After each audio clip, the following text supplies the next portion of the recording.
Passport জালিয়াতি মামলায় chargesheet জমা। প্রথম গ্রেফতারে 90 দিনের মধ্যে 130 জনের বিরুদ্ধে চার্জশিট পেশ। আলিপুর আদালতে চার্জশিট জমা কলকাতা পুলিশের গোয়েন্দা বিভাগের। চার্জশিটে নাম থাকা 130 জনের মধ্যে গ্রেফতার 10 জন, এখনও পলাতক 120 জন। পলাতক 120 জন বাংলাদেশি নাগরিক বলে উল্লেখ চার্জশিটে। ভারতীয় পাসপোর্ট নিয়ে ইউরোপের বিভিন্ন দেশে কর্মরত এই 120 জন। ধৃত 10 জনের সাহায্যে ভারতের আঞ্চলিক ঠিকানা দেখিয়ে পাসপোর্ট জোগাড় করে 120 জন। 17 মার্চ মামলার পরবর্তী শুনানি। 2024 সালের 12 ডিসেম্বর এই মামলায় প্রথম এক অভিযুক্তকে গ্রেফতার করা হয়।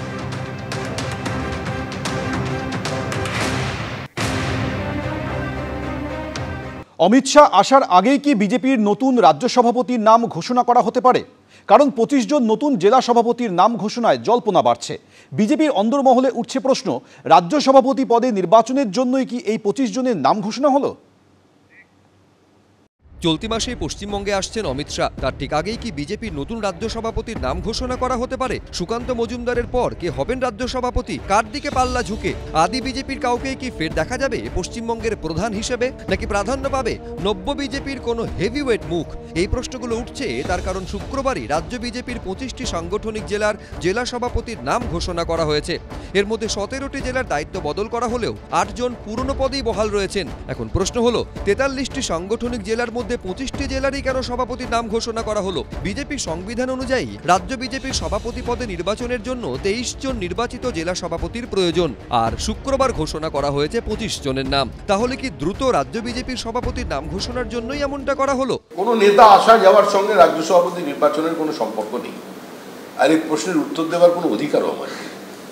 মানে incompetent to reply this question. ওনাদের কে রাজ্য সভাপতি হবে তার উপর বাংলার মানুষের কি এসে যায়? বাংলার মানুষ তাই নিয়ে চিন্তিত নয়।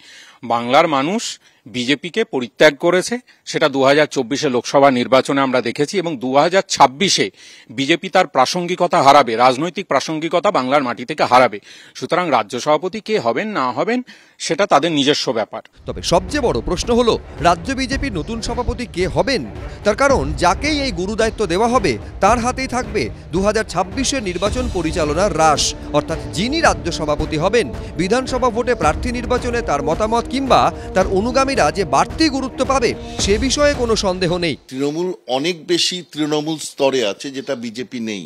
একবার যদি সাংগঠনিক নেতা কেন্দ্র স্তরে ডিক্লেয়ার্ড হয়ে যায়, তখন তাদের পক্ষে তারা মনে করছে অনেক বেশি সহজ হবে পশ্চিমবঙ্গের রাজ্য নেতৃত্ব ঘোষণা করবার ক্ষেত্রে, এবং সেই জন্যই তারা এখনো চুপ করে বসে আছে বলেই আমার ধারণা। কিন্তু এটা যত দ্রুত সেরে ফেলা যায় ততই বিজেপির পক্ষে ভালো, কারণ তৃণমূল স্তরে সংগঠনকে জোরদার করবার জন্য একান্তভাবে প্রয়োজন একজন সাংগঠনিক জোরদার নেতা। এদিকে সাংগঠনিক জেলায় নতুন সভাপতিদের নাম ঘোষণা হতেই ফের বিজেপির অন্তর্দ্বন্দ্ব সামনে চলে এসেছে।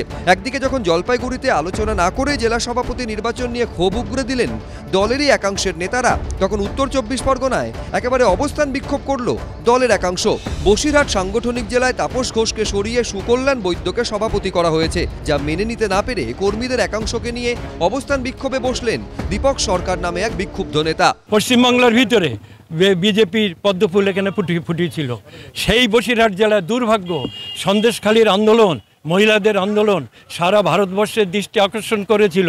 এমনকি নরেন্দ্র মোদী যার প্রশংসা করেছেন, সেখান থেকে একটা মহিলা মণ্ডল সভাপতি তুলে আনার ক্ষমতা আমাদের হলো না। এই হচ্ছে আমরা বিজেপি। দীপক সরকারের মানে রাজ্যে একটা কি বাঁচাও কমিটি না কি সব করেছে, তো দীপক সরকারের কথা ভ্যালুলেস। আমি ওর কোনো পাল্টা মন্তব্য করতে চাই না, কোনো গুরুত্ব নেই। চলতি মাসের শেষেই বাংলায় আসার কথা অমিত শাহ। এই সফরেই কি নতুন রাজ্য সভাপতির সঙ্গে বৈঠক সারবেন অমিত শাহ? জেলা সভাপতি নির্বাচন নিয়ে দলে যেভাবে দ্বন্দ্ব প্রকাশ্যে আসতে শুরু করেছে তা মোকাবিলার কোন দাওয়াই দেবেন তিনি?